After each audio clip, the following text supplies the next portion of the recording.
കേട്ടോ. ഈ മാസമാണ് നമ്മുടെ ഒരു പ്രഗത്ഭനായ പ്രകൃതിയെ സംരക്ഷിക്കണം എന്ന് പറഞ്ഞ് കേരളത്തിൽ മഹാത്മാ മരിച്ചു പോയത്. ഓക്കെ, ഞാന് എന്റെ ഈ ആസ്വാദനം അദ്ദേഹത്തിന് വേണ്ടി സമർപ്പിക്കുന്നു. തീർച്ചയായിട്ടും. ഓക്കെ, ആഗോള താപനം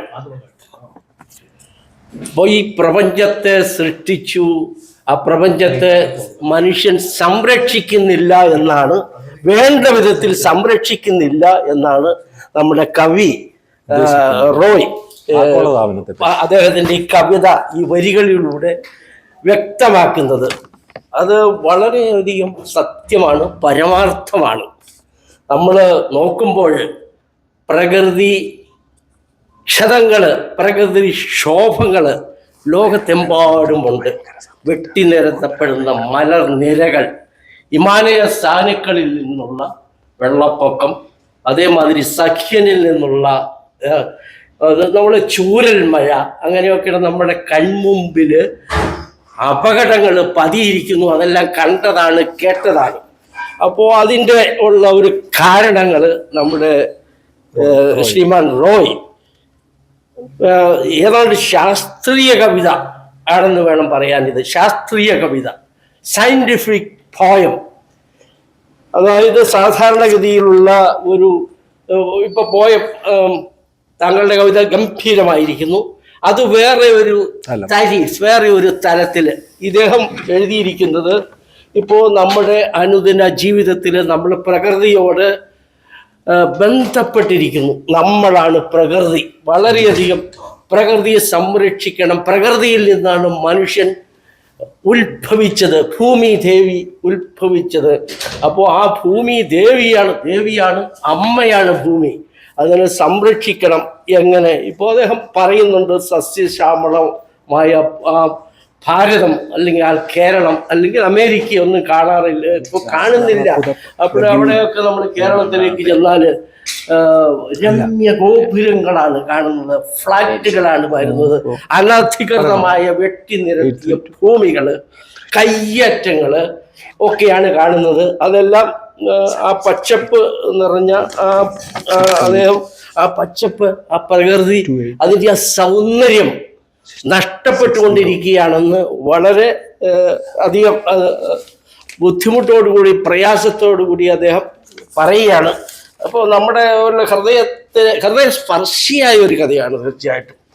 അപ്പോൾ നമ്മൾ ഈ ഭൂമിയിൽ ജീവിക്കുന്ന മനുഷ്യനാണ് അതിന് ഉത്തരവാദികൾ എന്നും കൂടെ അദ്ദേഹം കവിതയിൽ നമ്മളെ ഉത്ബോധിപ്പിക്കുകയാണ്.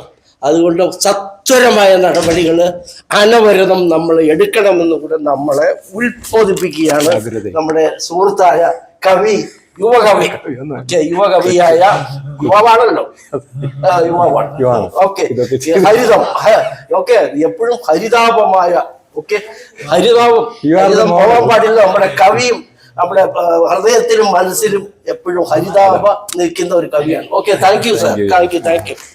എനിക്ക് അതിന്റെ അഭിപ്രായം പറയാൻ ഒരു അവസരം തന്നു കേട്ടോ. ഒരു കാര്യം ഒന്ന് കറക്റ്റ് ചെയ്തോട്ടെ. നമ്മളെ ഹരിത എന്ന് പറയുന്നത് ഞാൻ വേൾഡിന്റെ ഗ്രീനറിയെ പറ്റിയാണ് ഉദ്ദേശിച്ചത്. അതാണ് ഉദ്ദേശിച്ചത്. സാറിനെ ഒന്ന് കറക്റ്റ് ചെയ്യുന്നേ ഉള്ളൂ. അപ്പം അതായത് നമ്മുടെ ഇക്കോളജി വളരെ ഇമ്പോർട്ടൻ്റ്, നമ്മുടെ റെസ്പോൺസിബിലിറ്റിയാണ്. അല്ലെങ്കിൽ ഭയങ്കരമായിട്ട് പ്രശ്നം ഉണ്ടാകുന്നതാണ്. അതൊന്ന് കറക്റ്റ് ചെയ്യുന്നേ ഉള്ളൂ. ബാക്കിയെല്ലാം കുഴപ്പമില്ല.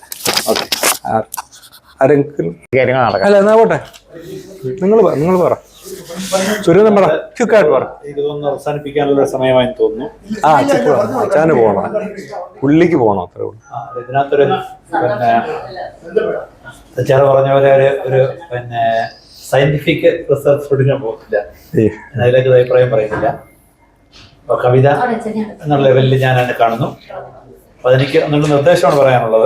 തീർച്ചയായിട്ടും കുറച്ചുകൂടെ അതിനകത്ത് ആ വാചക ഘടനകളൊന്നും മാറ്റി അല്ലേ? ഇത്തരം വേദികളൊക്കെ നമ്മൾ ചെയ്യുന്ന ചർച്ചയാണ്. അതുകൊണ്ട് അവതരിപ്പിക്കുക, ചർച്ച ചെയ്യുക, ഫൈനൽ ഷേപ്പിന് മുമ്പുള്ള ഒരു ഫീഡ്ബാക്ക് എടുക്കുക. അതാണ് നമ്മൾ സാഹിത്യ വേദികൾ എന്നൊക്കെ ഉദ്ദേശിക്കുന്നത്. അതല്ലാതെ ഇതൊരു എന്താ പറയുക, ഒരു പബ്ലിഷിംഗ് വേദിയല്ല. അതിനുവേണ്ടി ഞാൻ കൊണ്ടുവന്നത്. അപ്പൊ അതുകൊണ്ട് എനിക്ക് പറയാനുള്ളത്, കുറച്ച് കാര്യങ്ങൾ ഇതിനകത്ത് ഒന്ന് മാറ്റി അവര് പദവിന്യാസം ഒന്ന് മാറ്റിയിട്ടാല് ആ അവരൊക്കെ ഭംഗിയാവും. ഓക്കെ റീഡബിലിറ്റി കുറച്ചുകൂടെ ഉണ്ടാകും. ഓക്കെ പിന്നെ അതിന്റെ ഒരു സന്ദേശവും അതിനകത്ത് തർക്കമില്ല, ഉള്ള കാലിക പ്രസക്തിയുള്ള ഒരു വിഷയം തന്നെയാണ്. ഓക്കെ നമ്മുടെ പ്രസിഡന്റ് പറയാൻ അങ്ങനെ എന്നൊക്കെ പറയും. അമേരിക്കൻ പ്രസിഡന്റ് അങ്ങനെ സംഭവമില്ല നടന്നത്. സബ്ജക്റ്റ് ആരാണ് പറഞ്ഞോണ്ട് എങ്ങനെ ഇതൊക്കെ ഉണ്ടെന്ന് ഐസ് കട്ടയുള്ള നേരത്തെ ഇപ്പം മാധവ ഗാഡ്ഗിലിനെ കുറിച്ച് പറഞ്ഞു. വളരെ സങ്കടകരമായ ഒരു കാര്യം നിങ്ങൾ വായിച്ചെന്ന് എനിക്കറിയില്ല. അദ്ദേഹം മരിച്ചിട്ട് അദ്ദേഹത്തിന്റെ മരണാനന്തര ചടങ്ങില് 100 ആള് പോലും പങ്കെടുത്തില്ല. അതായത് ഗവൺമെന്റ് ഔദ്യോഗിക ബഹുമതി പ്രഖ്യാപിച്ച ഒരു മരണമാണ്. അതിന്റെ കാരണം എന്ന് പറയുന്നത് ഈ മലനിരകളെ ചൂഷണം ചെയ്യുന്ന ലോബിയുടെ സ്വാധീനം ആണെന്നാണ് പത്രങ്ങള്. ജീവിതം മുഴുവൻ അദ്ദേഹം ഇതിനു വേണ്ടി ഒഴിഞ്ഞു വെച്ച ആളാണ്. ആമസോൺ വെട്ടുന്നു. വളരെ പിന്നെ റിസർച്ച് ചെയ്യുകയും സ്വന്തം കയ്യിൽ നിന്ന് അദ്ദേഹത്തിന് സാമ്പത്തിക സഹായം കിട്ടുന്നത് എബോവ് 50 ആണ്. അദ്ദേഹത്തിന്റെ ജീവിതചരിത്രം ഇപ്പം പലതും പബ്ലിഷ് ചെയ്ത് മനസ്സിലാക്കിയതാണ്. 50 വയസ്സ് വരെ അദ്ദേഹം ജോലി ചെയ്യുന്ന കാശ് ഉപയോഗിച്ച് പ്രകൃതി സംരക്ഷണത്തിന് വേണ്ടി നടന്നൊരു മനുഷ്യൻ. നമ്മുടെ സുനാമി പിന്നെ നമ്മുടെ വെള്ളപ്പൊക്കം ഒക്കെ നമ്മൾ വന്നു കഴിഞ്ഞ സമയത്ത് നമ്മളിത് രണ്ടിലും അദ്ദേഹത്തിന്റെ അഭിപ്രായം നമ്മൾ ആരാഞ്ഞിരുന്നു. ഇതിൽ വിവാദമായതാണ് നമ്മുടെ ഈ മലകൾ നിന്ന് തുരന്നെടുക്കുന്നതും. അപ്പം അതിനകത്ത് നേരത്തെ പറഞ്ഞതുപോലെ ചിലപ്പോൾ അതിനകത്ത് അനിവാര്യത കാണും, ജീവിതത്തിലെ പ്രശ്നങ്ങളുണ്ടാവും. അതൊക്കെ തന്നെ എങ്കിൽ തന്നെ അതിനൊക്കെ അതീതമായിട്ട് ആ ഒരു വ്യക്തി എന്ന നിലയിൽ അദ്ദേഹത്തിന് സമർപ്പിതമായ ജീവിതത്തിന് കിട്ടിയ റിവാർഡ് എന്ന് പറയുന്നത് 100 പേര് താഴെ ഉള്ള ആളുകളുടെ ഒരു ഉണ്ടായിരുന്നു. അതുകൊണ്ട് ഈ ലോകം ഇന്ന് നയിക്കുന്നത് കോർപ്പറേറ്റുകളാണ്. കോർപ്പറേറ്റുകളുടെ കാലഘട്ടത്തിലാണ് നമ്മൾ ജീവിക്കുന്നത്. കവികൾക്കും എഴുത്തുകാർക്കും ചിന്തകൾക്കൊക്കെ ചിന്തകൾ പബ്ലിഷ് ചെയ്യാം, ചിന്തകളെ അങ്ങോട്ടും ഇങ്ങോട്ടും നമുക്ക് പങ്കുവയ്ക്കാം. എന്തെങ്കിലും എവിടെയെങ്കിലുമൊക്കെ ഒരു മാറ്റം വരികയാണെങ്കിൽ ഉണ്ടാകട്ടെ എന്ന് ആശിക്കാം. അപ്പൊ ഈ സന്ദേശത്തിനോട് എനിക്ക് വളരെ ബഹുമാനമുള്ളതും ഞാൻ അംഗീകരിക്കുന്ന ഒരു വസ്തുത തന്നെയാണ്. പ്രപഞ്ചം, സോളാർ സിസ്റ്റം എല്ലാം പരസ്പരം ബന്ധിതമാണ്. എല്ലാ ഗ്രഹങ്ങളുടെയും അങ്ങോട്ടും ഇങ്ങോട്ടും ബന്ധിതമാണ്. ഒരു ഗ്രഹത്തിലുണ്ടാകുന്ന ചലനം മറ്റു ഗ്രഹത്തിന് ബാധിക്കുകയും ചെയ്യാം. അത് സയൻസ് തെളിയിച്ചിരിക്കുന്ന ഒരു കാര്യം തന്നെയാണ്. അപ്പൊ അതിനകത്ത് നമ്മൾ ഈ ബാലൻസിങ് അല്ലെങ്കിൽ ഈ എക്കോസിസ്റ്റം ബാലൻസിങ് ആണ് ശരിക്കും നമ്മുടെ ജീവിതം എന്ന് പറയുന്നത്. ആ ബാലൻസിങ് നമ്മൾ എത്രത്തോളം കീപ്പ് ചെയ്യും അതുപോലെ നമ്മൾ തുടരും. ഇപ്പം ചില പറഞ്ഞ ലോകം അവസാനിക്കുക, അത് ഉറപ്പാണ്. പക്ഷെ എന്ന് പറഞ്ഞിട്ട് നമ്മളാരും അങ്ങനെ ചെയ്യില്ല. അവസാനിക്കുക നമ്മൾ ലോകം ആയതുകൊണ്ട് ഇപ്പോഴേ തയ്യാറെടുക്കേണ്ട കാര്യമില്ല. അതപ്പോഴും അല്ല, അത് വേഗം ആവുമെന്ന് ഞാൻ പറഞ്ഞല്ലോ. ആയിക്കോട്ടെ, അത് സയന്റിഫിക് അല്ല, ചുമ്മാ പറയുന്നത്. കാഴ്ചപ്പാടൊക്കെ ഓക്കെ പറഞ്ഞില്ല. അപ്പൊ ആ സന്ദേശം അദ്ദേഹം വെച്ചത് വളരെ നന്നായി. കവിതയുടെ പിന്നെ ഉദ്ദേശവും അതിന്റെ റെൻഡറിങ്ങും ഒക്കെ കൊള്ളാം. പക്ഷെ കുറെക്കൂടെ പദസമ്പത്ത് അതിനകത്ത് വരണം. ചില ഭാഗത്തൊക്കെ വരും നമ്മള് പിന്നെ സംസാരിക്കുന്ന കോൺവെർസേഷൻ പോലെ ഒരു കവിത്വം കൂടെ ഉൾപ്പെടുത്തി എനിക്ക് അടുത്ത നമ്മുടെ ഒരു വീഴ്ച നമുക്ക് ചർച്ച ചെയ്യാൻ എനിക്ക് തോന്നുന്നു. അവരുടെ ഭംഗിയാക്കിയാല് അതിനുള്ള എല്ലാ ആശംസയും. വളരെ മനോഹരമായിരിക്കുന്നു. ഇപ്പോഴത്തെ ഈ കാലഘട്ടത്തിലേക്കുള്ളൊരു വാണിംഗാണ്. പുതിയ തലമുറയ്ക്ക് മാത്രമല്ല, നമ്മുടെ ആൾക്കാരും. കാരണം സമ്പത്തിന്റെ പുറകെ മാത്രം കൊടുക്കുമ്പോൾ പാടങ്ങളും വൃക്ഷങ്ങളും കാടുകളും ഒക്കെ നശിപ്പിച്ച് പ്രകൃതിയെ വികൃതിയാക്കി മാറ്റുന്ന ഈ ഒരു കാലഘട്ടത്തില് സത്യത്തിൽ ഇനി വരുവാനിരിക്കുന്ന ആപത്ത് എന്താണെന്നുള്ളത് അവരെ ചൂണ്ടിക്കാണിക്കുന്ന ഒരു അനുഗ്രഹപരമായ ഒരു നല്ല കവിതയാണ്. ഒരു പാഠമാകേണ്ടതാണ്. ഒരു എല്ലാവർക്കും ഒരു ഉദാഹരണമായിട്ടിരിക്കേണ്ട മുന്നിലിരിക്കേണ്ട ഒരു നല്ല കാര്യം. Thank you everybody.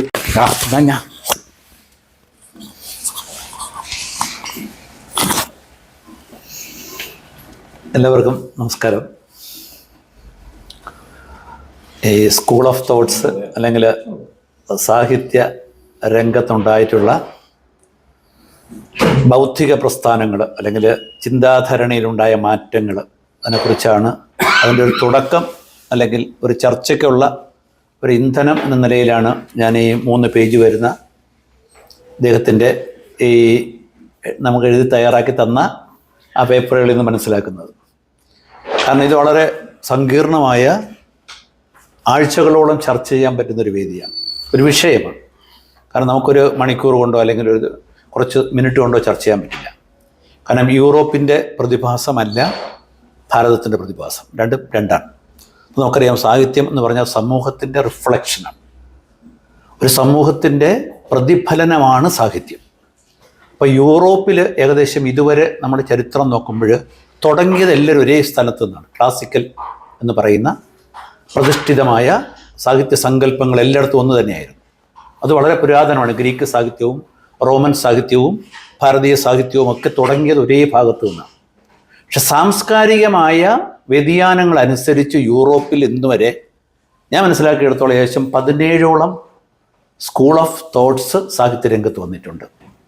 കാരണം മാറി മാറി വന്ന സാംസ്കാരികമായ പരിണാമങ്ങളിലൂടെ സാഹിത്യ രംഗത്ത് മാറ്റം വന്നിട്ടുണ്ട്.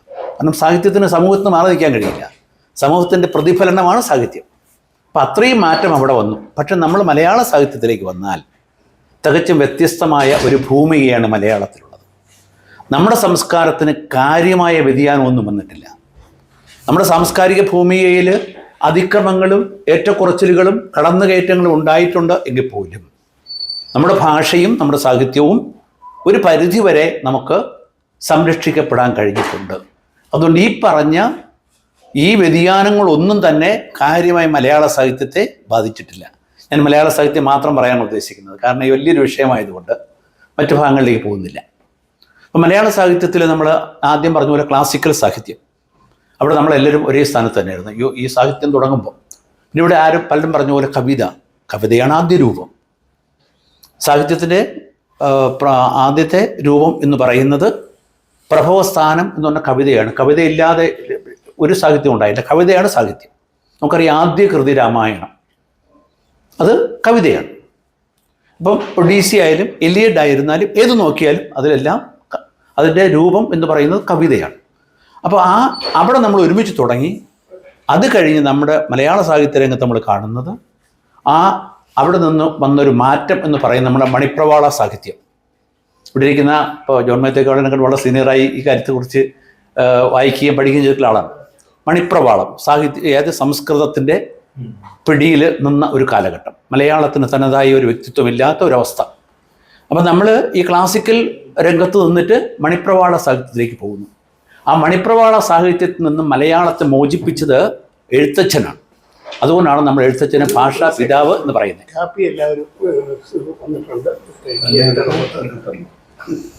അപ്പോൾ ഭാഷാ പിതാവെന്ന് തുഞ്ചത്ത് എഴുത്തച്ഛന് പറയാനുള്ള കാര്യം, സംസ്കൃതത്തിൻ്റെ അതിപ്രസരത്തിൽ നിന്നും നമ്മുടെ ഭാഷയ്ക്ക് സ്വന്തമായൊരു വ്യക്തിത്വം ഉണ്ടാക്കിയെടുത്തത് എഴുത്തച്ഛനാണ്. അങ്ങനെയാണ് നമ്മുടെ മണിപ്രവാളത്ത് അതിജീവിച്ചുകൊണ്ട് ഭക്തി പ്രസ്ഥാനത്തിലേക്ക് വന്നു.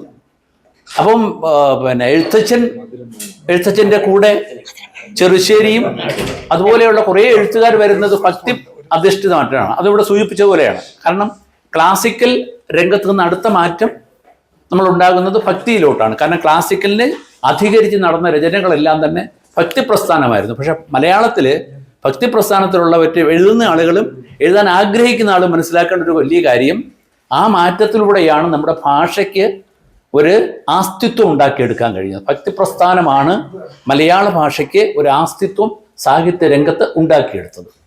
ആ ഒരു കാലഘട്ടം കഴിയും അടുത്ത് വന്നതാണ് നമ്മൾ എപ്പോഴും പറയുന്ന റൊമാൻറ്റിസിസം. മലയാള സാഹിത്യ രംഗത്ത് വളരെ കുറച്ച് മാറ്റങ്ങളെ വന്നിട്ടുണ്ട്. അപ്പം നമ്മൾ ഭക്തി പ്രസ്ഥാനത്തിൽ മാത്രം നിൽക്കുമ്പോൾ ആ ഭക്തി പ്രസ്ഥാനത്തിൽ നിന്ന് അടുത്ത ദിശയിലേക്കുള്ള മാറ്റം എന്ന് പറയുന്നതാണ് റൊമാൻറ്റിസിസം. റൊമാൻറ്റിസിസത്തിലേക്ക് വരുമ്പോഴാണ് ഈ ഭക്തിയിലുണ്ടായിരുന്ന ചില ഭാഗങ്ങളിൽ അടർത്തി എടുത്തിട്ട് പ്രേമസങ്കല്പങ്ങൾ, രാധാകൃഷ്ണ പ്രേമസങ്കല്പങ്ങൾ എന്നൊക്കെ പറഞ്ഞിട്ട് എഴുത്തങ്ങോട്ട് വന്നു. എല്ലാവരും അതിലോട്ട് പോയി. അതിനെ അധികരിച്ച് കുറേ എഴുത്തുകാർ വന്നു. നമ്മുടെ കവിത്രയങ്ങളൊക്കെ അതിനെക്കുറിച്ചാണ് എഴുതിയിട്ടുള്ളത്. ആശാനൊക്കെയാണ് ആദ്യമായിട്ട് ശരിക്കും പറഞ്ഞാൽ വളരെ ഭംഗിയായിട്ട് റൊമാൻറ്റിസിസം മലയാളത്തിലേക്ക് കൊണ്ടുവന്നത്. ആശാനും വള്ളത്തോളും ഉള്ളൂരും അവരുടെ മുഴുവൻ കൃതികളും റൊമാൻറ്റിസിസത്തിൽ അധിഷ്ഠിതമായിരുന്നു. നമ്മൾ അത് കഴിഞ്ഞാൽ റൊമാൻറ്റിസിസത്തിൻ്റെ അതിപ്രസരത്തിൽ വരുമ്പോഴാണ് നമ്മൾ രമണനൊക്കെ വായിക്കുന്നത്. പക്ഷെ അതിനെ മുന്നേ തന്നെ ആശാന്റെ കൃതികളിൽ നിറഞ്ഞു തുളുമ്പിയിരുന്ന പ്രേമഭാവം വളരെ ഗംഭീരമായിരുന്നു. അവിടെ നമ്മൾ അങ്ങനെ നിൽക്കുമ്പോൾ അതിന് വലിയ വിമർശനങ്ങൾ വന്നു. അപ്പോഴാണ് നമ്മുടെ മാരാരെ പോലുള്ള വിമർശകരൊക്കെ വരുന്നത്. അവർ പറഞ്ഞു, ഈ റൊമാൻറ്റിസിസം എന്ന് പറയുന്നത് വൈകാരിക ലോകത്ത് ആളുകൾ ജീവിക്കുകയാണ്, വെറും വികാരം മാത്രം. നമ്മൾ മനുഷ്യൻ്റെ ജീവൽ ഗ്രന്ഥിയായ പ്രശ്നങ്ങളിലേക്ക് ഇറങ്ങുന്നില്ല. അങ്ങനെയാണ് അവിടം കഴിഞ്ഞിട്ട് നമ്മൾ ആ ജീവൽ സാഹിത്യ രംഗത്തേക്ക് പോകുന്നു. വെറും റൊമാൻറ്റിസിസം മാത്രം പോരാ, ഉപരിതലത്തിലുള്ള വികാരങ്ങളിൽ നമ്മൾ ജീവിച്ചാൽ മാത്രം പോരാ, തരളിത ഹൃദയരായി നമ്മൾ അങ്ങനെ നടക്കുക. എങ്കിലും ചന്ദ്രികയെ നമ്മൾ കാണും, സങ്കല്പലോകമല്ലേ ഈ ഉലകം. അപ്പൊ അതാണ് അതിൻ്റെ വിമർശനം. നമ്മൾ സങ്കല്പത്തിൽ ജീവിക്കുമ്പോൾ നമ്മളിങ്ങനെ സ്വപ്നലോകത്തിലൂടെ സഞ്ചരിക്കും. അതും ശരി എന്ന് പറയുന്നത് അതിനെ അംഗീകരിക്കുന്ന വിഭാഗം വളരെ, ഞാൻ അതിൻ്റെ ഒരു ആരാധകനാണ്. റൊമാൻറ്റിസം ഇപ്പോഴും രമണ വായിക്കാൻ ഇഷ്ടപ്പെടുന്ന ഒരാളാണ്. എത്രയോ പ്രാവശ്യം വായിച്ച രമണനാണ്, ഇപ്പോഴും എനിക്ക് വായിക്കാൻ ഇഷ്ടമാണ്. അതിനകത്ത് പ്രാധാന്യമുള്ള അല്ലെങ്കിൽ വളരെ സങ്കീർണമായ ജീവൽ പ്രശ്നങ്ങൾ ചർച്ച ചെയ്യുന്നതിലെ സൈദ്ധാന്തികമായ ഒന്നുമില്ല എന്നൊക്കെ പറഞ്ഞാൽ പോലും നമ്മുടെ ഹൃദയത്തെ ഇത്രയും സ്വാധീനിക്കാൻ കഴിയുന്ന, നമ്മുടെ ഭാവനാ ലോകത്തിലൂടെ സഞ്ചരിപ്പിക്കാൻ കഴിയുന്ന, അനുഭൂതികൾ ഉണർത്താൻ കഴിയുന്ന ഒരു കൃതി, അതാണ് റൊമാൻറ്റിസിസത്തിൻ്റെ ഇന്നും നിലനിൽക്കുന്ന പ്രസക്തി എന്ന് പറയുന്നത്. അതും കഴിഞ്ഞ് വന്നാണ് നേരത്തെ പറഞ്ഞൊരു ജീവൽ സാഹിത്യം. നമ്മൾ മുണ്ടശ്ശേരിയും അതുപോലെ മാരാറുമൊക്കെ, കുട്ടികൃഷ്ണ മാരാറുമൊക്കെ പറഞ്ഞതിന് പ്രകാരം നമ്മുടെ മലയാള സാഹിത്യം വന്ന മാറ്റമാണ് ജീവൽ സാഹിത്യം. തോട്ടിയുടെ മകനൊക്കെ വരുന്നത് അങ്ങനെയാണ്. തകഴിയും കേശവദേവും കാരൂരും ഒക്കെ വരുന്നത് നമ്മുടെ ജീവൽ ഗ്രന്ഥിയായ കഥകൾ എഴുതാൻ തുടങ്ങിയവരാണ്. അതും ഇവിടെ തച്ചാറ സൂചിപ്പിച്ച പോലെ അതും കുറച്ചായപ്പോൾ ബോറായി. കാരണം ജീവിതം അതേപോലെ പകർത്തിയാൽ ആ ജീവിതത്തിനോടൊപ്പം നമുക്ക് സർഗവൈഭവം ഉണ്ടാക്കണം, എങ്കിലേ അതിനകത്ത് വായനാ സുഖം ഉണ്ടാകും. അവൻ ഇങ്ങോട്ട് വന്നു, അവൻ അങ്ങോട്ട് പോയെന്നൊക്കെ എഴുതി വെച്ചാൽ വായിക്കില്ല. അവൻ വരുന്നതിനൊരു ഭംഗി ഉണ്ടാവണം, അവൻ കടന്നു വന്ന പാതകൾക്കൊരു സൗന്ദര്യം ഉണ്ടാകണം. ആ സൗന്ദര്യ സങ്കല്പങ്ങൾ അതിലേക്ക് ആവാഹിക്കപ്പെടണം, എങ്കിൽ മാത്രമേ അതിന് ആസ്വാദകർ ഉണ്ടാവൂ. അപ്പം അങ്ങനെയാണ് ആ ജീവൽ സാഹിത്യ രംഗത്ത് നിന്ന് പതുക്കെ നമ്മൾ മോഡേണിസത്തിലേക്ക് വരും. ആ അടുത്ത രംഗം മോഡേണിസം വരുമ്പോൾ, മോഡേണിസത്തിന് വലിയ എടുത്തു പറയത്ത കാലങ്ങളാണ് ഈ നമ്മുടെ ഒ വി വിജയനും എം മുകുന്ദനും ആനന്ദുമൊക്കെ. അവരുടെ ഒരു കാലഘട്ടമാണ് മോഡേണിസം. അപ്പോൾ ആ മോഡേണിസത്തിലും നമ്മൾ കുറേയൊക്കെ യൂറോപ്പുമായിട്ട് കടപ്പെട്ടു. അവിടെ മുതലാണ് ശരിക്കും കാര്യമായിട്ട് നമ്മൾ യൂറോപ്പുമായിട്ട് കടപ്പെടുന്നത്. അതിൻ്റെ കാരണം, നമ്മൾ ഒരു സ്ഥലത്തു നിന്ന് അവിടുത്തെ സംസ്കാരം ഇറക്കുമതി ചെയ്യുമ്പോൾ അതിലെല്ലാം വരും. അമേരിക്കയിലെ ഡോളർ കേരളത്തിൽ എത്തുമ്പോൾ ഡോളർ മാത്രമല്ല എത്തുന്നത്, ഇവിടുത്തെ സംസ്കാരവും പതൊക്കെ അങ്ങോട്ട് അവിടെ എത്തും. അപ്പോൾ അത് നമുക്കാകെ നിഷേധിക്കാൻ പറ്റുന്ന കാര്യം, ഇവരെ തടഞ്ഞു നിർത്താനും കഴിയുന്ന കാര്യമില്ല. അതുകൊണ്ടാണ് ആ ഒരു സാംസ്കാരിക ചംക്രമണം ലോകം മുഴുവൻ നടക്കുന്നത്. അപ്പോൾ അങ്ങനെ നമ്മൾ ലോകമഹായുദ്ധവും ഇൻഡസ്ട്രിയൽ റെവല്യൂഷൻ്റെ നല്ല ഗുണങ്ങളൊക്കെ നമ്മളങ്ങ് ഉൾക്കൊണ്ടപ്പോൾ അതിൻ്റെ കൂടെ ആസ്തിത്വ ദുഃഖം എന്ന് നേരത്തെ പറഞ്ഞതുപോലെ എക്സിസ്റ്റൻഷ്യലിസം ഒരു പ്രശ്നമാണ്. ഞാൻ എന്തിനും ജീവിക്കുന്നു, എൻ്റെ നിലനിൽപ്പ് എന്തിനാണ്? അങ്ങനെ ആസ്തിത്വ ദുഃഖത്തിൻ്റെ പുറകെ കുറേ ആളുകൾ പോയി. ഫ്രാൻസിലാണ് തുടങ്ങുന്നത്. അതിൻ്റെ പുറകെ സാർത്രൊക്കെ പോയി പറഞ്ഞ ആ ഗ്രൂപ്പിലുള്ളവരാണ്. വേറൊരു രീതിയിലാണ് കണ്ടത് ജീവിതത്തിന്. അതിൻ്റെ പുറകെ നമ്മൾ കുറേ കാലം നടന്നു. ഇന്ന് മുകുന്ദൻ വളരെ വ്യത്യസ്തനാണ്. നമ്മൾ വെറുതെ ഇതിൻ്റെ വഴിമാറി പറഞ്ഞാൽ എം മുകുന്ദൻ്റെ പഴയ പുസ്തകങ്ങളും എം മുകുന്ദൻ്റെ ഇപ്പോഴത്തെ ജീവിതമായിട്ട് നമ്മൾ താരതമ്യപ്പെടുത്തുമ്പോഴേ യാതൊരു ബന്ധവുമില്ല. 84-ാമത്തെ അദ്ദേഹത്തിൻ്റെ ജന്മദിനത്തിന് ഗുരുവായൂർ നിൽക്കുന്ന ഒരു പടം എല്ലാവരും കണ്ടിരിക്കും. ഇപ്പം തികഞ്ഞ ഈശ്വരവിശ്വാസിയാണ്.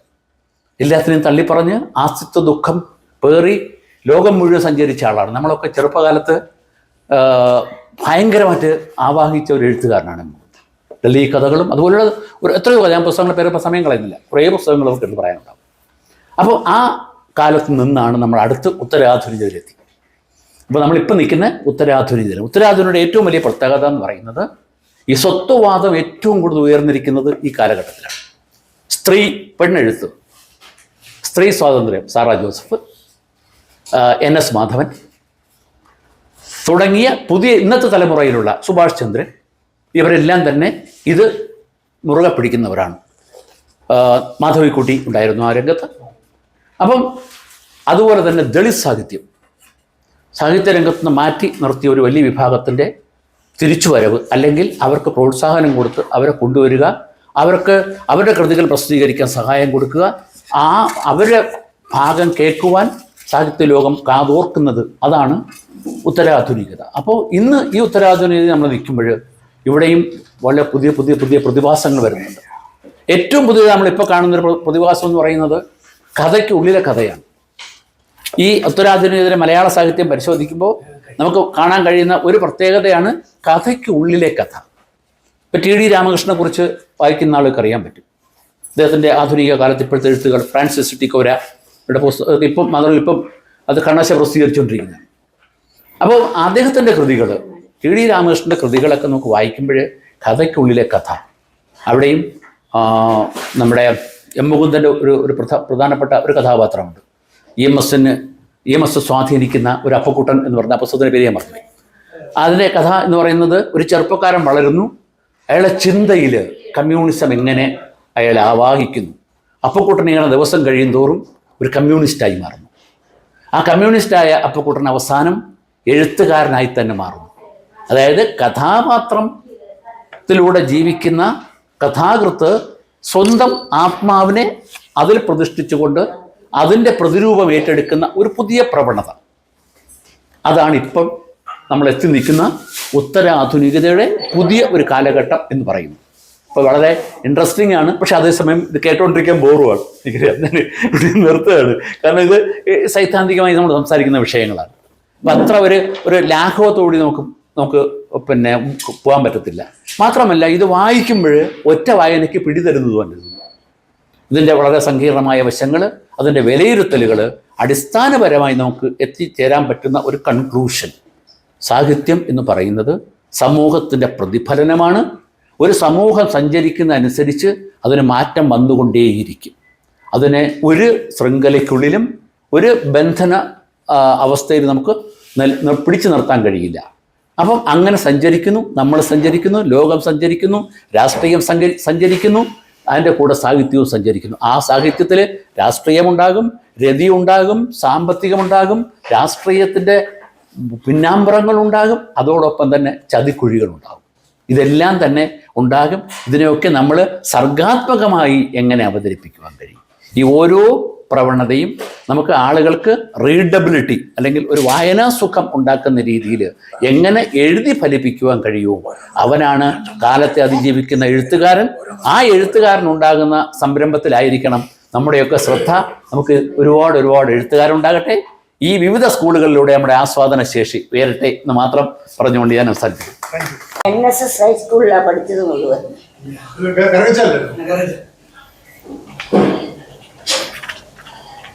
ഇത് 26-ലെ എൻ്റെ ആദ്യത്തെ കവിതയാണ്. പുതുവർഷം 2026. പിന്നിലാക്കി മുന്നിലോടി ഞാൻ എത്തിയുന്നു പുതുമയേറും 26-ൽ. വിജയായി എന്ന ഭാവം എന്നിലൂറവേ വിട്ടി നീ എന്നെൻ്റെ ഉള്ളം മെല്ലയോതിയും. എത്ര വേളകളിൽ വീണുപോയി നീ, എത്ര പാതകൾ കഠിനമായതും, കൂട്ടുനിന്ന കൂട്ടുകാർ അകന്നു പോയതും, കൂട്ടുവെട്ടി മാറ്റി നിർത്തി ഒറ്റയാക്കിയും, ആരുമില്ല വേളയിൽ കരഞ്ഞു തീർത്തതും, ആരുവരും എന്നു നോക്കി കാത്തു നിന്നതും, എത്രയേറെ തെറ്റുകൾ നീ ചെയ്തു കൂട്ടിയും, എത്രയോ മുറിവുകളോ നീ കൊടുത്തതും, നന്മ ചെയ്ത നൽകരത്തെ നീ മറന്നതും, നന്ദി എന്നു നാവിനാൽ നീ ചൊല്ലിടാത്തതും, എണ്ണമറ്റ ഭാവഭാരമുണ്ടു നിന്നിലായി, എണ്ണി നോക്കാൻ സന്മനസ്സു ഇല്ല നിന്നിലും. ഓർത്തു നോക്കൂ എത്ര പേരോ വീണുടഞ്ഞു പോയി, ഓർമ്മയായി പാതി വഴി വെച്ചവരുമേ. എങ്കിലും നീ എത്തി ഇന്നു ഇക്കരയതിൽ, എങ്ങനെയെന്നോർത്തു നോക്കു നിൻ മനതാരിൽ. കാത്തിനിന്നു കാവലായി ഈശ്വരനെന്നും, കാരുണ്യത്തിൽ സ്നേഹമോടെ താങ്ങി നിന്നെയും. എണ്ണമറ്റ പാപത്തെ ക്ഷമിച്ചു തന്നവൻ, എണ്ണമറ്റു പോയിടാതെ കാത്തു നിന്നെയും. പുതുമയാർന്ന വർഷമെത്തി നിന്റെ മുന്നിലായി, പുതുമയേറും ഹൃദയമോടങ്ങേറ്റെടുക്കു നീ. താഴ്മയേകു താണിരിക്കു ഈശ്വരപദേ, ഒന്നുമില്ല നീ ഇവിടെ അവനിലല്ലാതെ. താഴ്മയേകു താണിരിക്കു ഈശ്വരപദേ, ഒന്നുമില്ല നീ ഇവിടെ അവനിലല്ലാതെ. ജീവശ്വാസം ഏകിയ നിൻ ജീവനാഥനെ, ജീവകാലമെന്നും ഓർത്തു വയ്ക്കണം. ജീവശ്വാസമേകിയ നിൻ ജീവനാഥനെ, ജീവകാലമെന്നും ഓർത്തു വയ്ക്കണം. കൈവിടാത്ത കാരുണ്യത്തിൻ നാഥനാണവൻ, കരം വിടാതെ ചേർന്ന് നിന്നു യാത്ര തുടരാം. കൈവിടാത്ത കാരുണ്യത്തിൻ നാഥനാണവൻ, കരം വിടാതെ ചേർന്നു നിന്നു യാത്ര തുടരാം, കരം വിടാതെ ചേർന്നു നിന്നു യാത്ര തുടരാം.